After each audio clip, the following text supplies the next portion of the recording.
Bonjour mes chers collectionneurs, nous voici réunis aujourd'hui pour une vidéo un petit peu particulière. Ça fait plusieurs fois que je vous dis que je vais faire cette vidéo, donc je vais le faire ici. Avec donc Tintin et le secret de la licorne. Je ferai la vidéo sur l'histoire, sur l'aventure spécifique dans une prochaine vidéo. Ici, je vais surtout en profiter que j'ai 4 bandes dessinées différentes, dont une extrêmement rare, pour vous expliquer en fait comment reconnaître la valeur d'une bande dessinée, comment reconnaître la cote de façon très simple, très visuelle. J'irai plus loin avec le BDM. Donc le BDM, c'est vraiment la bible pour tous les collectionneurs de bandes dessinées. Tout est regroupé ici. Je vous montrerai tout ça en détail par la suite. Pour ceux qui ne me connaissent pas, donc je suis les trésors d'une collectionneuse. Je vous partage ici des infos bandes dessinées sur l'univers de Tintin. Vous pouvez aussi me retrouver sur Instagram, sur TikTok et j'ai aussi une page de vente. Alors, comment reconnaître la valeur d'une bande dessinée ? Donc déjà, il y a forcément une part un petit peu subjective, si je peux dire. C'est que certaines personnes évaluent la valeur d'une bande dessinée à son aspect extérieur. Donc ça, je l'ai déjà dit et redit. Moi, pour ma part, toutes les bandes dessinées, malgré tout, sont belles à collectionner à partir du moment où vous, ça vous plaît, où ça vous intéresse et où, malgré tout, voilà, par exemple, celle qui est ici, c'est quand même une très ancienne, dans les premières éditions. Certaines personnes vont dire qu'elle est très abîmée, donc qu'elle cote beaucoup moins. Moi, pour ma part, je suis fan de cette œuvre. Je suis très contente de l'avoir en ma possession et pour moi, l'état, il n'y a pas de décote sur l'état de cette bande dessinée.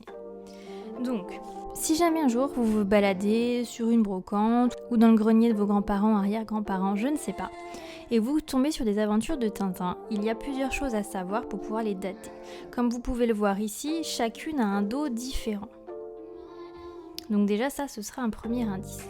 Mais donc si je reprends dans l'ordre, il ne faut surtout pas vous laisser avoir par la signification du copyright, donc le petit C, qui va être généralement à l'intérieur de la bande dessinée sur la page ici. Donc ici par exemple on va avoir copyright édition Casterman 1947. Cette bande dessinée n'a pas été éditée en 1947. Ce qui correspond à l'année 1947, c'est l'année de parution de la toute première édition, de la toute première aventure, Le secret de la licorne. Donc ne vous faites pas avoir avec cette date-ci, parce que vous allez certainement penser que la bande dessinée a de la valeur puisqu'elle est très ancienne, mais ce n'est pas le cas. Ce qui va vous mettre sur la voie.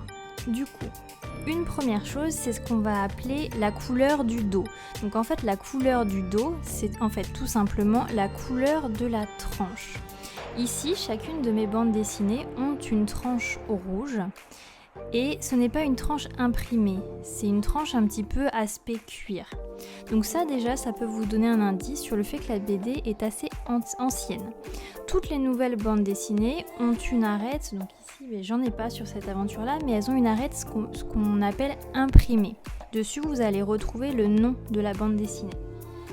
Voilà, par exemple je vous montre sur le BDM, ici ça reprend...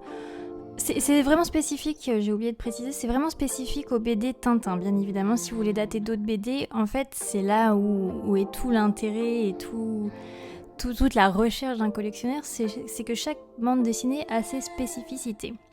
Donc ici, pour Tintin, en fait, comme vous le voyez ici, il y a eu plusieurs dos. Ce qu'on appelle les dos en tissu, donc ça, c'est les vraiment toutes premières éditions. Ensuite, on a les dos toilés rouges, les dos Pélior rouge, les dos Pélior jaune, les dos pégamoïdes. On revient sur les dos Pélior, les dos papier. Et donc, quand on dit les dos papier, c'est aussi également les dos imprimés. Donc ça déjà, c'est un tout premier indice. Ensuite, le plus gros indice que vous allez pouvoir avoir pour dater une bande dessinée Tintin, c'est le 4e plat, donc ce fameux plat. Le dos de couverture, si je peux dire, mais c'est le 4e plat. L'arrière de l'album, où vous allez voir apparaître tous les titres des anciens albums de la collection. Et c'est donc à partir de ça que vous allez pouvoir dater vraiment spécifiquement votre bande dessinée. Je vous donne l'exemple avec celle-ci. Ici, j'ai une première bande dessinée qui est une A20. Donc vous voyez, petite info avant, autant pour moi, il y a 3 catégories, la catégorie des A, la catégorie des B et la catégorie des C. Les A étant les plus anciennes, donc ont un dos blanc comme celui-ci et un aspect beaucoup plus à l'ancienne, très simple. Les B ont un dos, ce qu'on appelle dos jaune, en forme de parchemin avec les titres comme ceci. Et les C, je n'en ai pas puisque c'est des bandes dessinées qui ont pour l'instant à l'heure d'aujourd'hui quasiment pas de valeur. Les C, elles ont un dos blanc avec chaque photo de chaque couverture des albums de Tintin. Indice supplémentaire, elles ont un code barre. Donc à partir du moment où vous voyez un code barre sur une bande dessinée, c'est que celle-ci elle est récente, donc vraiment très peu cotée. Voilà, aparté fait. Ici donc c'est une A20. Donc beaucoup plus ancienne. D'ailleurs, dessus apparaissent encore les albums de Quick et Fluke. Donc ça laisse entrevoir la datation de la bande dessinée, puisque Quick et Fluke, ça a été fait bien avant Tintin. J'ai ici, donc vous allez me dire, c'est les mêmes, une B2 et une B3. Mais non, ce n'est pas les mêmes. La B2 à ma gauche, la B3 à ma droite. Vous voyez que du coup, collection Tintin sur celle-ci, les aventures de Tintin sur celle-ci. Toujours signé Hergé, et quand vous regardez donc le petit encart à la fin est aussi pas le même, et surtout l'indice principal c'est le dernier album publié. Sur la B2 nous avons les 7 boules de cristal, sur la B3 nous avons le temple du soleil. Donc année de datation encore différente. Celle-ci est une B19, donc sur les B19 sont apparus des encarts rectangulaires. Je vais vous montrer maintenant avec le BDM puisqu'ils reprennent vraiment tous les dos. Donc ici vous avez tous les premiers dos. Donc avant A, j'ai oublié de préciser, il y a les P, mais alors ceux-là si vous en trouvez c'est improbable j'ai envie de dire, ou alors à des milliers d'euros. Donc vous allez avoir tous les différents A. Voilà, A21, A22. On arrive ici sur les B, donc B1. Dès la B3, on passe sur les aventures de Tintin et plus sur la collection Tintin. Dès la B5, on passe avec des petites étoiles. Donc vous voyez, la disposition est vraiment différente. Donc on a des petites étoiles qui séparent les titres des albums. Dès la B14, on a les fameux rectangles, comme vous disiez, qui apparaissent.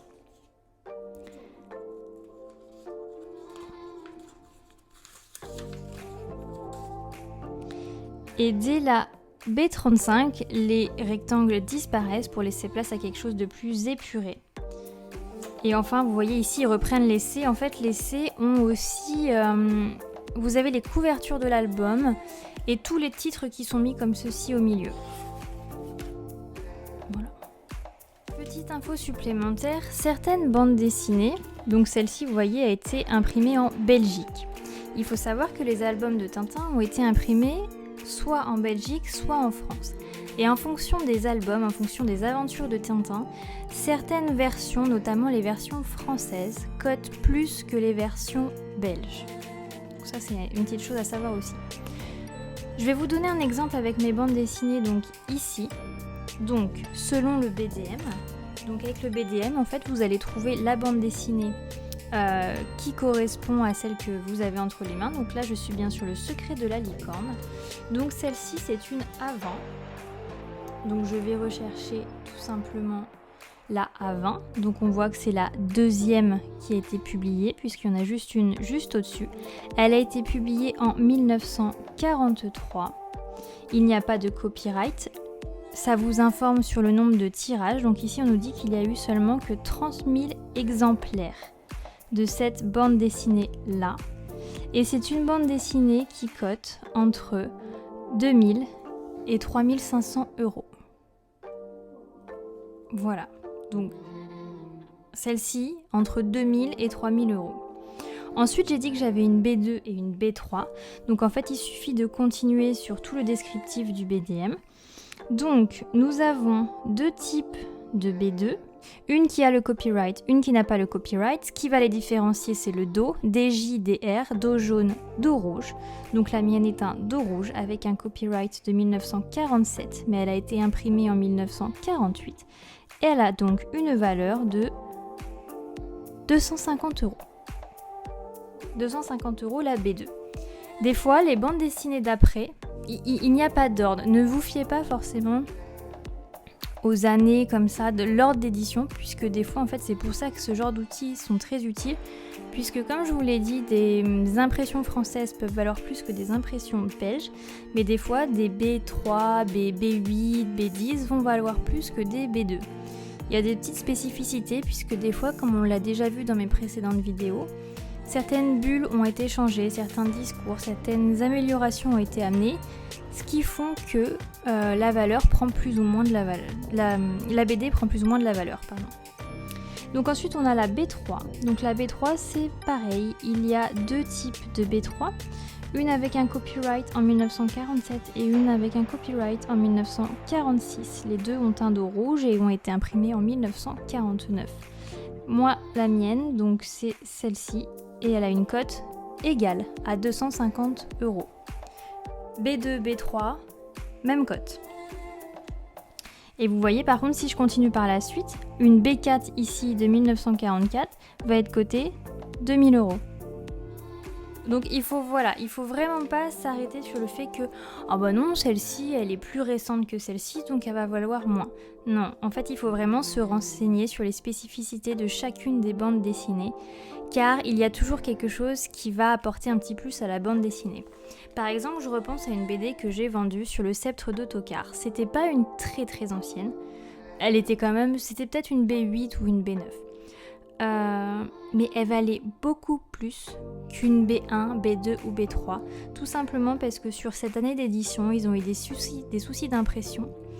Et le capitaine Haddock ici présent s'est retrouvé avec son pull bleu de deux différentes couleurs, bleu clair et bleu foncé. Et donc cette petite particularité fait que la bande dessinée a pris de la valeur de façon exponentielle. Donc il y a vraiment des petites choses à savoir sur chacune d'entre elles. Et c'est ce qui fait le plaisir de collectionner, c'est qu'il faut toujours chercher, toujours se renseigner. Et c'est un peu une chasse au trésor à chaque fois. Donc ma dernière bande dessinée, je vous ai dit que c'était une B19. Donc la B19 qui est ici. Elle a été éditée en 1956. C'est une version française et elle cote 80 €. Voilà, donc ça à savoir que c'est le BDM qui a été réédité donc en 2021-2022. Forcément, plus les années passent, plus les bandes dessinées prennent de la valeur. Donc n'hésitez pas, en fonction de vos moyens forcément, à acheter des bandes dessinées qui aujourd'hui, voilà, comme celle-ci, vont coter que 80 €, mais peut-être que dans 5-10 ans, elles en coteront 200, puisque les années vont passer, au final c'est comme du vin. Ça va se bonifier si vous la conservez dans un endroit à l'abri de la lumière par contre et à l'abri de l'humidité pour que les pages ne s'abîment pas trop et que l'encre ne s'abîme pas. C'est surtout ça en fait qu'on va regarder, l'encre à l'intérieur. Si vous la conservez bien, vous allez faire fructifier au final votre investissement entre guillemets. Pour ma part, je considère l'achat de bande dessinée cotée comme un investissement. Je les ferai fructifier, je les laisse de côté chez moi et si un jour j'ai envie de les vendre, je les vends. À savoir que certaines sont quand même mes petites chouchoutes, donc je pense que je suis pas prête de les vendre. Mais voilà, ne vous fiez pas forcément à aller vouloir chercher des catégories A qui vont vous coûter dans les 500 000 €. Commencez par collectionner en fonction de vos moyens. Tout le monde peut collectionner. J'ai vendu des bandes dessinées cotées à 15 €. Mais 15 € aujourd'hui, ce sera peut-être dans 30 ans 100-150 €. Voilà. Et puis chaque année d'édition a sa petite spécificité. Donc c'est pas parce que ça coûte que 15 € que ça ne vaut pas l'investissement. Bien au contraire, justement. plus tôt vous pouvez commencer à investir dans vos bandes dessinées, vous investissez quand même dans un domaine qui est magnifique. On parle de la culture, c'est le travail d'Hergé, c'est des bandes dessinées qui ont été éditées qu'à quelques milliers d'exemplaires, donc vous êtes l'un des rares possesseurs de cette bande dessinée. Donc ne vous laissez pas avoir par tous les gens qui vont vous dire que si vous êtes un vrai collectionneur, c'est parce que vous avez des PDA. Non, vous pouvez très bien collectionner beaucoup plus petit en fonction de vos moyens et avec le temps, ça va fructifier. Et de toute façon, je reste persuadée que n'importe quelle collection est intéressante à faire. Ça reste de la culture, ça reste une œuvre d'art. Posséder des bandes dessinées comme celle-ci, pour moi, comme je l'ai dit dans certaines vidéos, pour moi elles ont une âme, elles ont une histoire. Ça a été édité dans les années 40, 50, 60. C'est pas rien. C'est pas rien. Donc même si celle-ci par exemple elle cote que 80 et j'ai dit qu'elle a été éditée dans les années 50, c'est quand même déjà incroyable. Elle a traversé l'histoire entre guillemets. Donc ne vous laissez pas avoir par les gens qui peuvent vous décourager en vous disant que la collection c'est forcément des sommes astronomiques dépensées.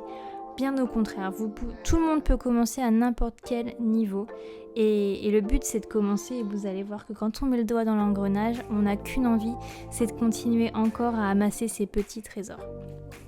Voilà, j'espère que je vous aurai un petit peu éclairé sur comment reconnaître, en tout cas ici les bandes dessinées Tintin, sur comment reconnaître leur année d'édition, leur valeur entre guillemets, puisque je le répète, pour moi la valeur c'est vraiment subjectif. Oui, l'année d'édition rentre en compte, oui, l'état pour certains rentre en compte, mais il y a l'affect derrière de l'objet que vous collectionnez et c'est ça le plus important. C'est qu'est-ce qu'à vous, cela vous apporte. Et c'est ça le plus important. Dites-moi si vous avez des questions. Je pense avoir survolé brièvement vraiment l'essentiel pour reconnaître des bandes dessinées cotées si demain vous allez en brocante ou dans le grenier de Papy Mamie. Mais si vous avez des questions spécifiques, encore une fois, n'hésitez pas à me les laisser en commentaire. Et puis surtout un petit like et abonnez-vous à ma chaîne pour ne pas louper les prochaines vidéos. Je suis également sur TikTok et sur Instagram. Je vous dis à très vite mes chers collectionneurs.